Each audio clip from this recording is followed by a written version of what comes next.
श्री स्वामी समर्थ श्रोते हो, आजच्या व्हिडिओमध्ये आपण दिव्यांच्या अवस्थेची कहाणी श्रवण करणार आहोत.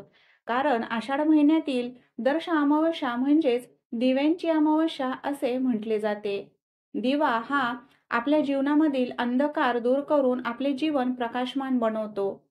जिथे प्रकाश असतो तिथे अंधाराला थारा नसतो आणि म्हणूनच या दिव्याचे पूजन या दर अमावस्ये दिवशी केले जाते आणि यालाच दिव्यांची आवस असेही म्हणतात. या दिवशी प्रत्येकाच्या घरामध्ये दिव्यांचे पूजन केले जाते. प्रत्येक दिवा उजळवला जातो व त्याच्यामध्ये तेल वात घालून तो दिवा प्रज्वलित केला जातो. त्याचप्रमाणे आपल्या घरामधील सर्व सदस्यांना याचे दर्शन घ्यायला लावून त्यांच्या जीवनातील अंधकार दूर करून त्यांना प्रत्येक चांगल्या गोष्टींमध्ये यश मिळू दे, त्यांचे जीवन प्रकाशमान होऊ दे अशी प्रार्थना दिव्याला केली जाते. या दिव्यांचीच एक कहाणी म्हणजेच कथा प्रचलित आहे. तर तीच कथा आज आपण आजच्या व्हिडिओमध्ये श्रवण करणार आहोत. व्हिडिओ शेवटपर्यंत नक्की ऐका. आणि आपल्या चॅनलवरील व्हिडिओज तुम्हाला श्रवण करायला आवडत असतील तर चॅनलला नक्की लाईक, शेअर व सबस्क्राईब करा. चला तर मग ऐकूयात कहाणी दिव्यांच्या अवसेची. ऐका दीपकांनो तुमची कहाणी. आटपाट नगर होतं. तिथं एक राजा राहत होता. त्याला एक सून होती. तिने एके दिवशी घरातला पदार्थ स्वतः खाल्ला आणि त्याचा आळ मात्र उंदरांवरती घातला आणि स्वतःवरचा प्रमाद टाळला. मात्र उंदरांनी विचार केला की आपल्यावरती उगाच आळा आला आहे. तेव्हा सर्व उंदरांनी मिळून तिचा सूड घ्यायचा असे ठरवले आणि म्हणून एका रात्री त्यांनी तिची चोळी पाहुण्यांच्या अंथरुणात नेऊन टाकली.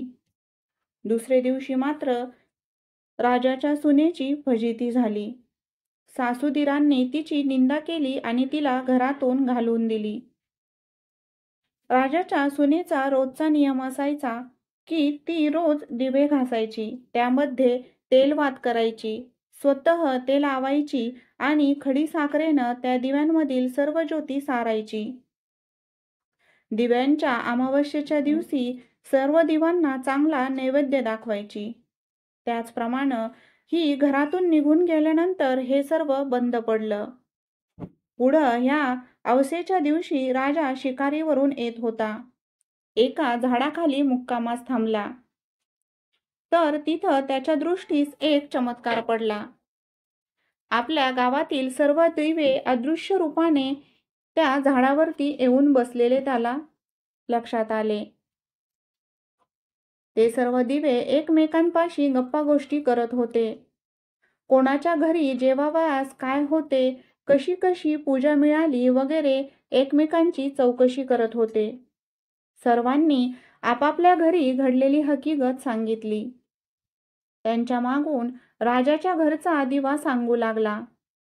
बाबांनो, काय सांगू, यंदा माझ्यासारखा हतभागी कोणीच नाही.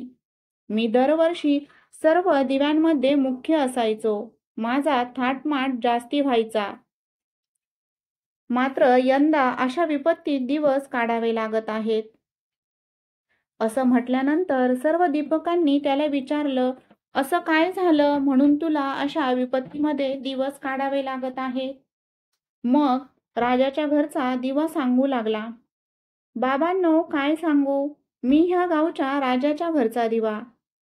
राजाला एक सून होती.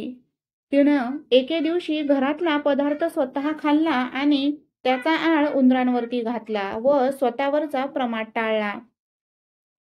इकडे उंदरांनी मात्र विचार केला की आपल्यावरती उगाच आळा आला आहे, तेव्हा आपण तिचा सूड घ्यावा असा सर्व विचार उंदरांनी केला आणि रात्री तिची चोळी पाहुण्यांच्या अंथरुणात नेऊन टाकली.